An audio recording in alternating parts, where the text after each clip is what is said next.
Hello, I'm John Rossi, a touring drummer with a love of all things animal. When I'm on the road, I visit as many zoos, aquariums... Hey, wait a minute. What's going on? Hey, what's going on there? Hello? Hello? We interrupt your regularly scheduled program to bring you Rossifari Zoo news. News you can use from the world of zoos and conservation. Every week, we bring you breaking news and analysis from around the globe, featuring the animals you love and the people who care for them. And here's your anchorman, John Rossi. Hi, hello, how are you? Welcome back to Rossifari Zoo News, your look at everything going on in the world of zoos, aquariums, conservation, and general animal weirdness. So, y'all, we are back for a second week of Still Playing Catch Up. This episode will feature stories from roughly December 23rd through January 9th or so, with a few more recent ones that stood out to me. And as I mentioned last week when I was playing catch up, it does mean that more than the usual amount of stories are going to be on the chopping block. So if you sent in things from that time period and you're not hearing them, I apologize, but I do appreciate all of you sending in those stories and helping me out with this.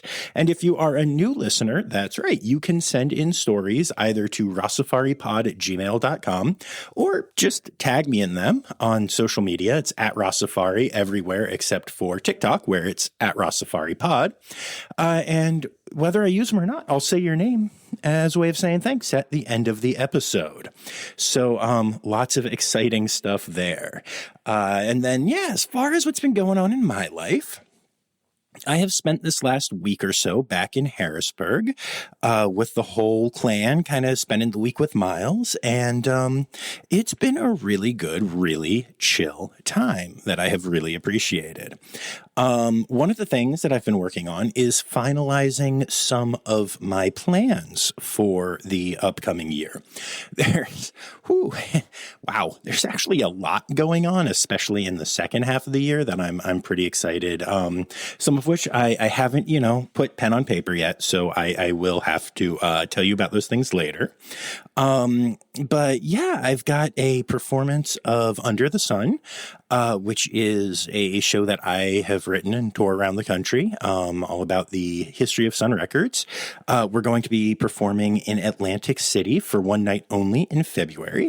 And then later in February, I'm going to be part of the debut cast of a show called Shades of Joel, which is a tribute concert kind of talking about the life and music of Billy Joel. That's going to be happening in Rochester, New York. It looks like I'll be spending a good bit of my summer in the central Pennsylvania area again, as I will be performing the regional premiere of A Night with Janis Joplin in May and June. That's going to be happening at Totem Pole Playhouse, and then do a weekend at Mount Gretna Playhouse as well. And then I'll be back in that area performing with, apparently, according to many people who rate these things, the world's best Dolly Parton tribute artist in August at Totem Pole Playhouse in Pennsylvania. I'm also going to be going to California with Great Balls of Fire for, I want to say, 3 or 4 weeks. That's going to be at Sierra Rep up in kind of near-ish to Oakland and San Francisco. I don't have those dates in front of me right now, but that's I think more towards the end of summer.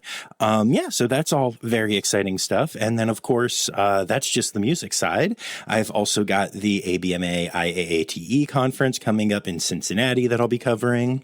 I'm hoping to get to AZA mid-year to cover it this year. I'll definitely be going to the annual AZA conference and some other really cool potential things. I've been talking to some zoos about heading out to them to introduce y'all to some new areas that'll be opening up and stuff like that. So lots of cool stuff coming for the year, but it's kind of crazy to see how, especially from the summer on, my year is just booking up. I think I've learned enough from last year though, where I think I'm leaving enough gaps to have some downtime. But there are going to be some potentially very cool things happening. So keep your eyes on the socials, keep your ears on the podcast, and you might actually be able to join me for some of my adventures, and I'll let you know more about that down the road. So that is all the news that is fit to print there. I'm excited to be almost completely caught up and to be getting into things, but until then, let's get to it. Well, it's 1 for the pandas, 2 for the bears, 3 for the monkeys. Now you should care. Now won't you listen to Zoo News? Or you could do anything, but why not listen to Zoo News? Well, it's a Zoo. All right, so as we're catching up, we have no big headline story again this week, but we will get right into our births, and there have been some exciting red panda births on the other side of the world from me, which is awesome, though it does make it hard for me to go see the cubs. But yeah, still quite exciting. The Australia Zoo has welcomed not only a mirror ball trophy recently, but a red panda cub to Mom Mohini. She's doing a great job caring for the little one. And they got a picture of mom and baby cuddling that might be the cutest picture I've ever seen of a panda mom and cub together. And Altina Wildlife Park has also welcomed a baby red panda to parents Rainey and Chow. The parents are not new to caring for cubs, and so everything's going very well, and the staff is able to be mostly hands-off. So yeah, some exciting new panda births. And sticking with some of my favorite animals, the only Goodfellows tree kangaroo, Joey, born in the UK so far this birthing season, has started popping its head out of the pouch at Chester Zoo. Mom Kitawa has a little pouch potato, and the baby is actually about 7 months old. But zoos often hold off on announcing tree-roo births until they can be seen by the public. And honestly, I'm not sure if Chester Zoo held off or if I'm just not remembering dropping this news half a year ago. But either way, the world is burning and everything seems crazy. So if I get to announce the birth of a tree kangaroo Joey twice, I'm going to do it. You know, if I forgot I'm doing it twice, I'm cool with that. Any opportunity to announce a birth is good to me. Kayla, the female sloth bear at Little Rock Zoo, has given birth to 2 healthy cubs. The sloth bear population in human care doesn't have the best numbers, so every birth is a big deal. The little ones are doing well, being raised by mom, and they're usually hidden away, but keepers get to hear the occasional squeaking and trilling sound from the cubs, which is adorable. Our friends at the Smithsonian's National Zoo and Conservation Biology Institute have welcomed 2 sloth bear cubs as well. The 2 were born to first-time mom Molly and were born 2 hours apart. These are the first 2 sloth bear cubs born at the zoo in over a decade. Molly is doing a great job with the cubs, allowing the staff to remain hands-off, but cameras indicate that they are all doing quite well. The Memphis Zoo welcomed a baby orangutan in December, and the story was far from the standard orangutan birth story. Jahi, the mom, delivered the baby by cesarean section, meaning that the vet team at the zoo, outside veterinary experts, an OBGYN, a neonatologist, as well as neonatal nurse practitioners were all brought in to support mom and baby during the pregnancy, birth, and postpartum period. And of course, this just serves as the latest example of how far a good zoo will go for one animal. Always amazing. The Oklahoma City Zoo has welcomed a Sumatran tiger cub. Born to mom Lola and dad Badar, the little one is doing well and is hanging out with mom. She's an experienced mother, as this is her 3rd and probably final cub, so other than a quick neonatal examination about a month into the cub's life, the staff has been able to be relatively hands-off and let mom do her thing. The exam went flawlessly, confirmed the tiger is a boy, and that all involved are doing well.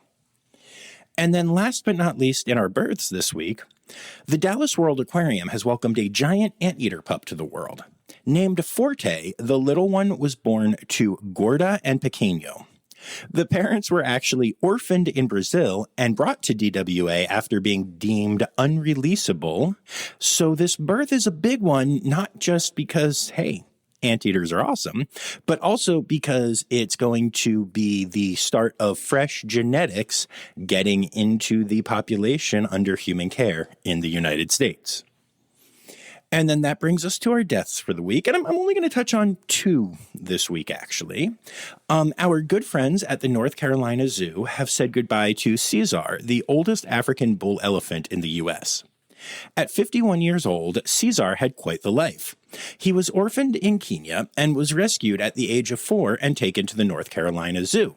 He was the first elephant at the zoo and only the 27th animal there. His huge presence not only inspired zoo guests for 5 decades, but also had him see the growth of the North Carolina Zoo from its earliest days to one of the biggest and most impressive zoos in the U.S. Sadly, age-related illnesses caught up to him, and so the decision was made to say goodbye. But what an absolutely amazing life. And then one of the most iconic animals at Cape May County Zoo has passed away. I'm talking about Bryn, the silver fox, who was an education animal. She lived at the zoo since she was a young kid and enjoyed an amazing life there before passing away due to an aggressive form of cancer. She was not only one of the most beautiful animals at the zoo, but was known for being sassy and spunky, always keeping her team on their toes. And in her life, she managed to help a lot of people connect to wildlife that they can see around them, which is pretty special. She is very much missed. And then moving on from births and deaths, we get to the rest of our Zoo News section.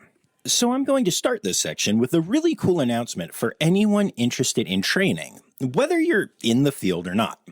The Animal Behavior Management Alliance, or ABMA, or ABMA as I call them, even though you're not supposed to, has announced a sliding scale for membership pricing.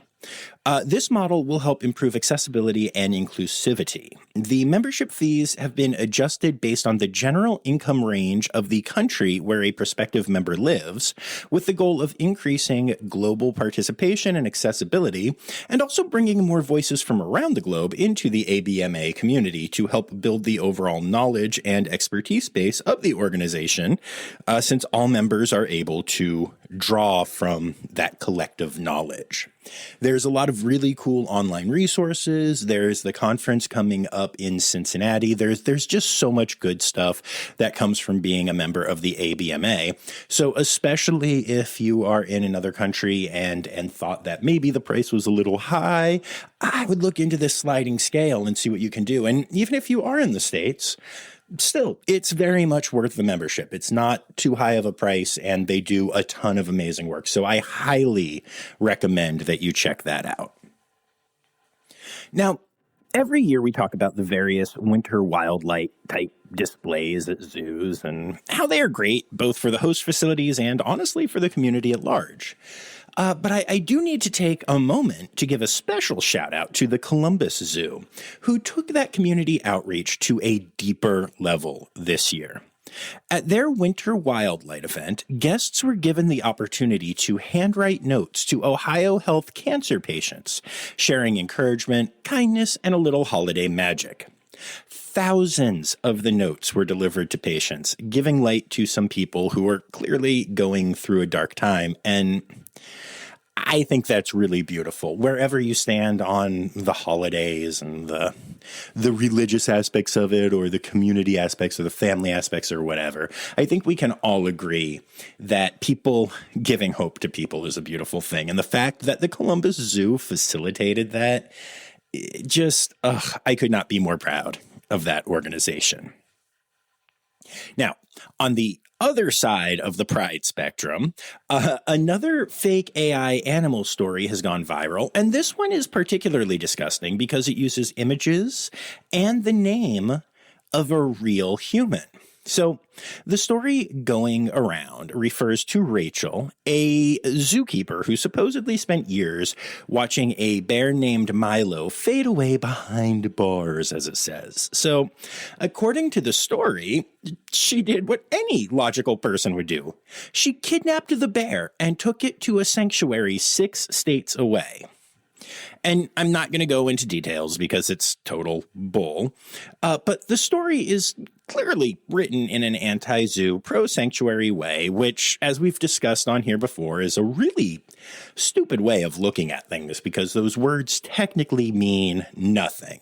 Again, there should be a difference, and if you get into the various accreditation things, there's definitely a difference, but, anyone can call themselves a sanctuary, so just something to remember. Anyway, the pictures involved show multiple different bears that don't look alike, so already it's not just one bear.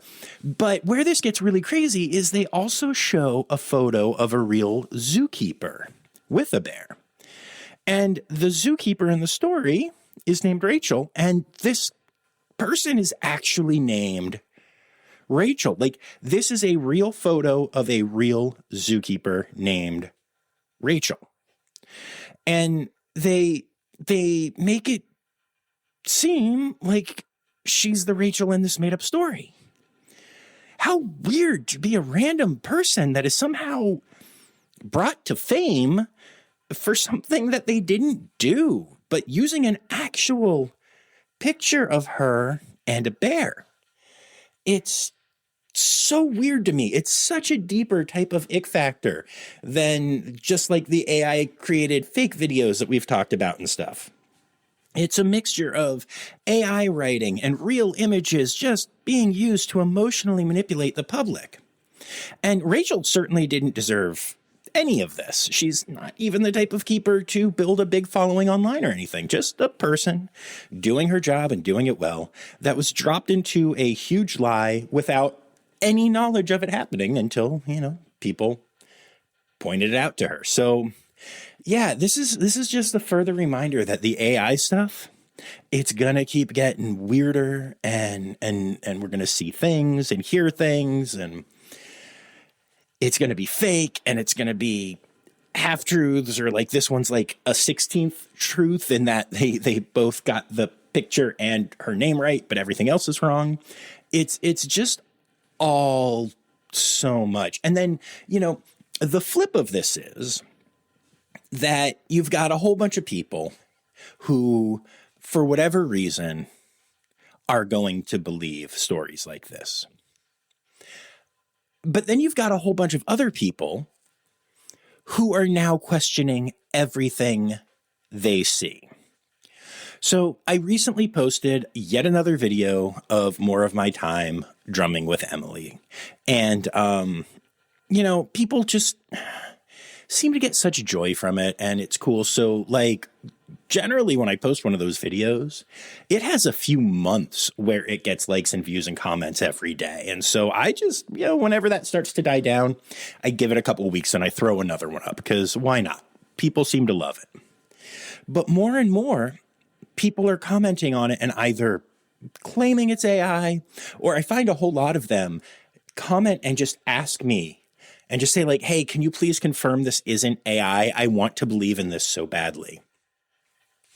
And it's such a bummer to me. I mean, good for them for trying to figure it out and checking and all that jazz. And most of the ones who ask seem to believe me when I answer. It's like since I'm a real person and I point out my other videos and stuff, they're just like, oh, cool, that makes me so happy. But that's the thing about these Emily videos, right? Is that the general consensus is that they make people really happy. The number of times that people have told me that they have cried in joy watching them, or they just watch them all day when they feel bad or whatever. It's such an amazing thing. It's such a beautiful thing. And the fact that it's one of the most beautiful moments from my life that people then get to experience as like one of the most beautiful moments for their lives, that's just beyond cool. But now people are starting to question it, are starting to wonder if it's true, are starting to wonder if they can believe it. And it really sucks that fake stories are now making us all question even the beauty that we see right before us. And we have to. It's the right thing to do. I have to question it constantly because, like I said a couple weeks ago, many weeks now, I get sent fake stories, and I blame no one. And I'm thankful to all of you for sending stuff in, and I'm here to vet it. That's part of my job. But like, it's just so heartbreaking that now we have to look at everything with such skepticism and wonder if what we're seeing is real or not. So yeah, I just, that story bothered me so much more than really anything I've seen in quite a while. Rachel deserves so much better than that.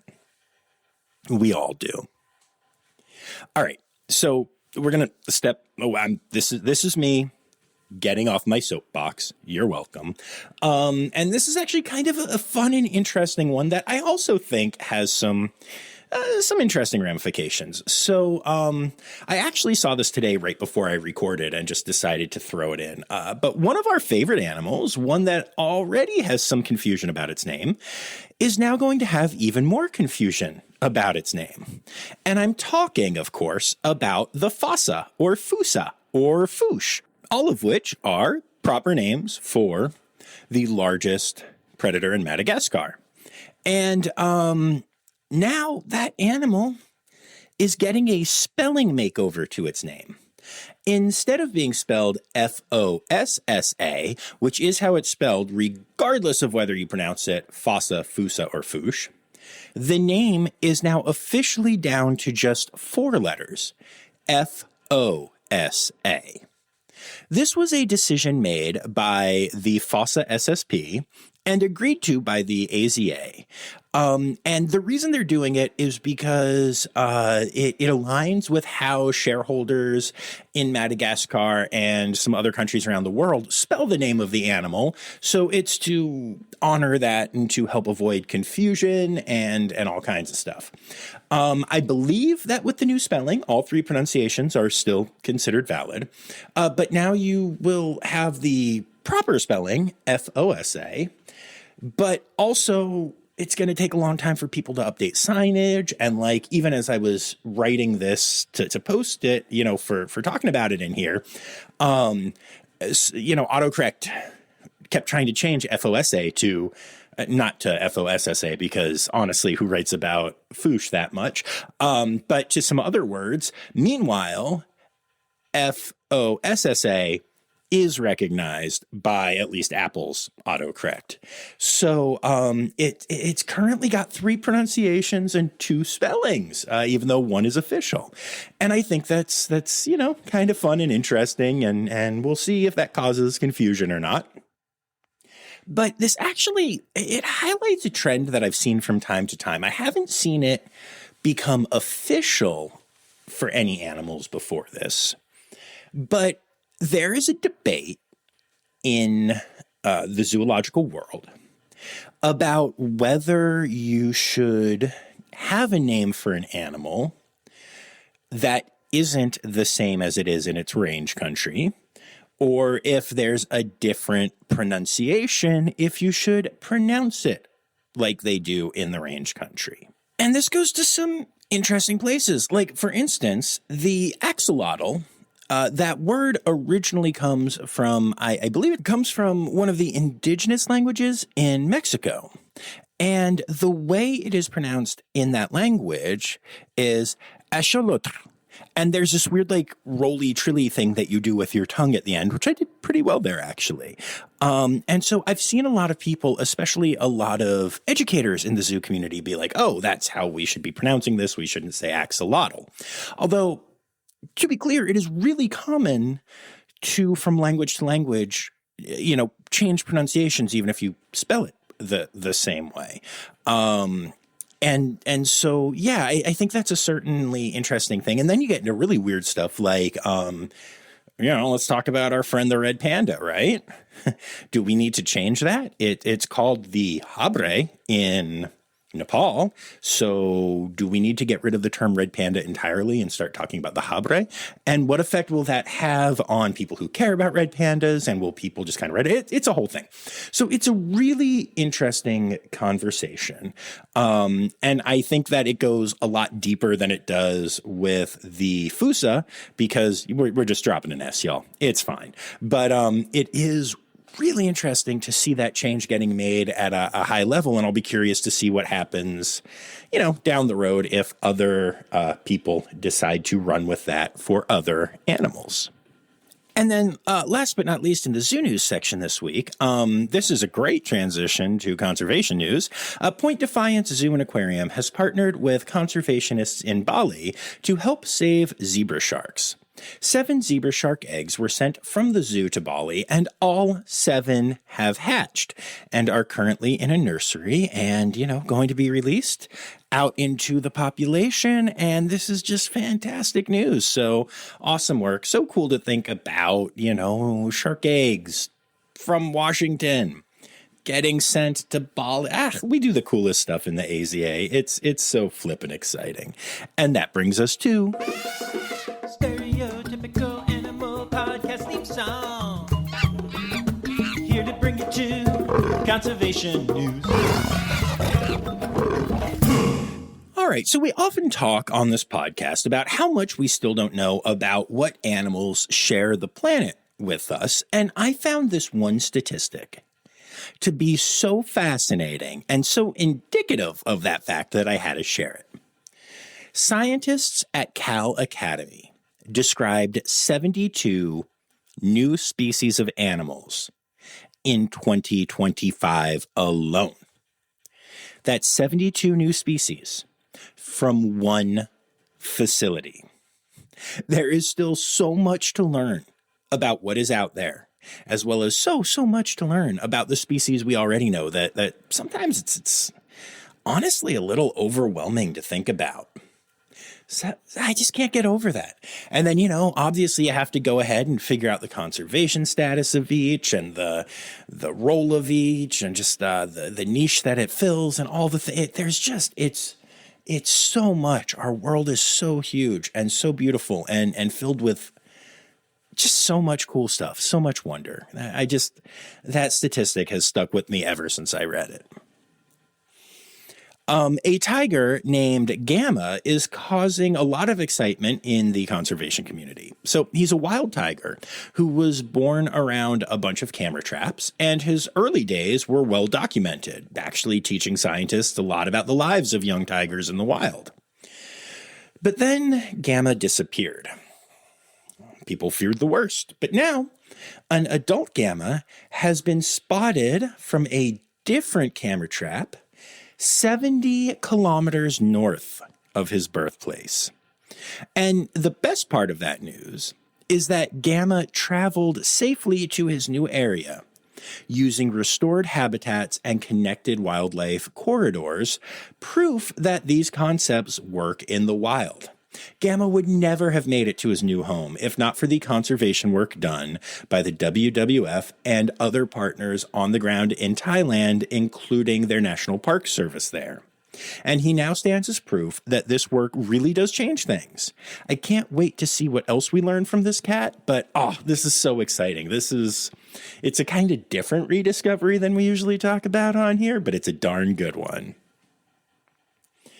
A horror movie, this is a weird transition, I apologize, but a horror movie called Primate has come out in theaters recently, and the plot is basically that a young woman named Lucy returns home to her tropical island home to find her family's pet chimpanzee, Ben, has become rabid, apparently after going on vacation to Hawaii with the family, is my understanding. I don't know. I haven't seen the movie. I'm not into horror films or this kind of thing in general. But anyway, the movie uses a CGI chimp, and it's actually leading to an interesting conversation and kind of just moment in the conservation sphere. So while the general consensus on animals in films is that they manage to both raise awareness of certain species, but also to increase the illegal wildlife trade around those species, like we talked about with Zootopia 2 and pit vipers, this is actually a movie focused on the horrors of having a pet chimpanzee. Now, obviously, they're exaggerated for the movie, but, still, it's a solid message. And it's actually also helped to raise awareness about bills in various governments around the world that are attempting to make owning great apes or even all primates as pets illegal. So that's pretty cool. But on the other hand, this movie could serve to increase the fear that some people feel around great apes, because that is a thing for some people. So I don't know, in general, it's an interesting conversation, and I'll be curious to see what, if any, impact the film has on chimp conservation in general. And sometimes it's really hard to measure. Like, I can tell you with certainty that the people at Disney were disappointed with Turning Red. They did not think that it reached nearly the audience that they hoped it would. There were some pandemic reasons for that and some other stuff. But I at the time, I was writing pretty regularly for Red Panda Network, and I was actually going to do a whole series of articles based on conservation themes around the movie and the impact it was having and everything. And I wrote the first one before the movie came out, and it was really well received. And then the movie came out, and it wasn't really well received, and the panda wasn't super panda-y, and yeah, it just wasn't, I don't know, it wasn't ideal. Those articles none of us thought there was any reason to move forward with that. All of that said, I can also tell you, as a person who spends just way too long hanging out at red panda habitats at zoos around the country, I am constantly amazed at the sheer number of kids that to this day walk up to a habitat and immediately go, "Mommy, it's Mei-Lin, it's Mei-Lin." Now, a lot of them do seem to think that maybe these are baby pandas because Mei-Lin was such a larger panda in the movie, but like, that's the name that they associate, so they know red pandas from that. So yeah, I don't know. It's all such interesting conversations. I love thinking about this stuff and just kind of seeing all of the different ways to think about it. So yeah. Anyway, Primate is out there. I don't recommend it because it's a horror film and shows like a chimp being evil or whatever. But on the other hand, if that's your jam, let me know what you thought of it. And then last but not least, our friends at Fahlo have announced a new tracking bracelet, but they haven't announced the animal yet. From the hints they've dropped, I'm guessing it's either a rhino or a hippo. I'm actually, like, from the hints, I actually think it's a hippo, but I don't know. I feel like hippo tracking would be a lot harder than rhino tracking. And I know that we have a lot of rhino tracking data. So like if I was putting money on this, I would say rhino. But if it's just a guess from my heart, I would say hippo. But it could be something else too. Anyway, don't forget to use the affiliate link on my profile to buy any of the new bracelets or any other bracelets you want. And use code Rossifari for a one-time discount on your purchase, including if you get any of those red panda bracelets that support Safe Red Panda. And also don't forget to keep your eye on the Safe Red Panda socials, because we do have a fundraiser going on right now. We're selling shirts and hoodies and all kind of stuff with our cool logo that was designed by the team at the Cincinnati Zoo. And so you should get those and wear them. And all of that money goes directly to supporting our awareness campaigns, our conservation efforts. We haven't really gone public with our first big effort, but spoiler alert, it's really flipping cool. And I will be sharing in great detail with you about it once I know I am able to. But I think we're going to have a lot of panda fans very excited about that. So yeah, if you can throw us some support and wear your panda logo proudly, please do so. And that brings us to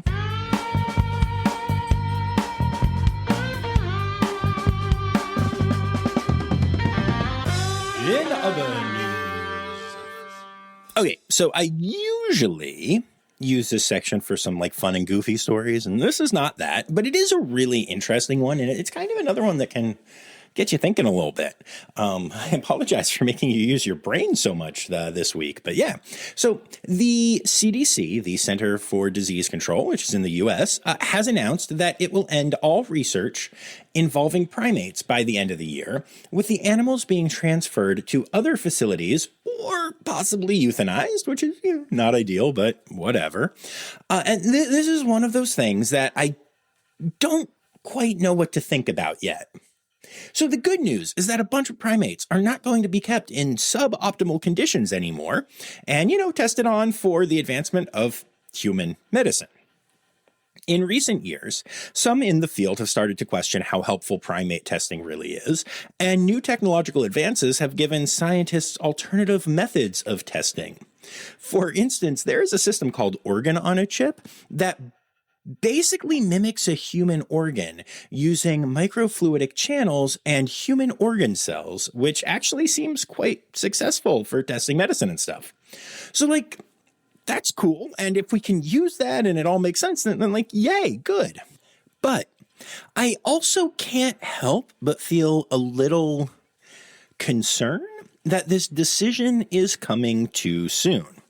The current administration is doing away with so many scientifically accepted procedures and taking so many steps to hurt the medical world in general that part of me can't help but wonder if this isn't being done more with that goal in mind than for any altruistic reasons. Right? Like when you have a Secretary of Health that is opposed to a lot of vaccines, then can you slow down the approval of vaccines by making it harder to test them because you can't test on primates anymore? I don't know. I don't have the answer to this. So will this be a step backwards in the research and development of medicines and treatments for disease? Or is this just the signaling of technology finally moving us to the point where primates don't have to suffer for those medicines and treatments? Only time will tell. And of course, that then also gets into the discussion of is it fair to make primates suffer for humans? And then you're getting into all kinds of philosophical stuff. So it's another one that, if you have thoughts, let me know. Or especially, I know I've got some doctors and stuff in the audience. And if any of y'all have some thoughts on the CDC and research independence and all that stuff and how much the current administration is influencing them and stuff, yeah, shoot me stuff. I like hearing from y'all. Oh, animal holidays. Animal holidays. Hey! All right, so it is January, which doesn't have an animal month, but the 16th is Appreciated Dragon Day. The 17th is World Waterfowl Day. The 20th is Penguin Awareness Day, and the 21st is Squirrel Appreciation Day. And those are your animal holidays for the week.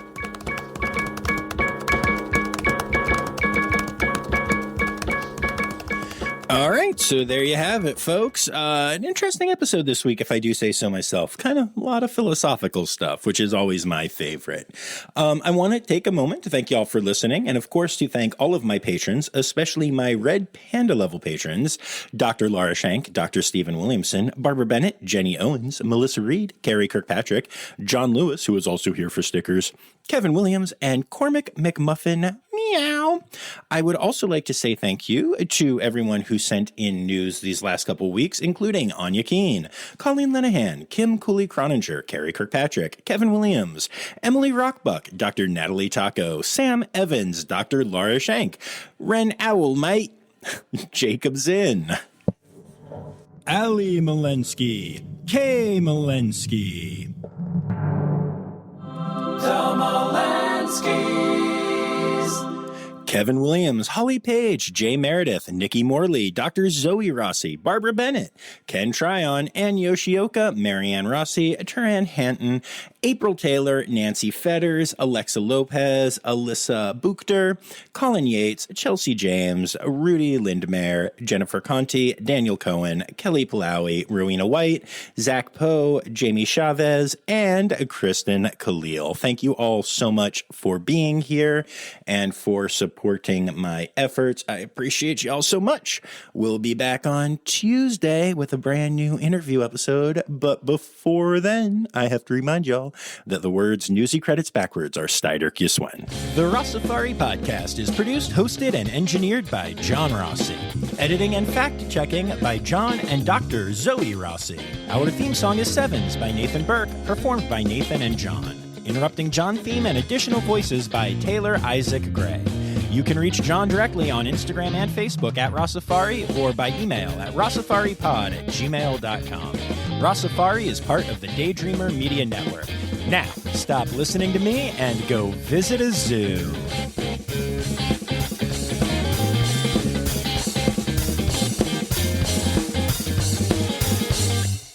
Nurch? What is a nurch?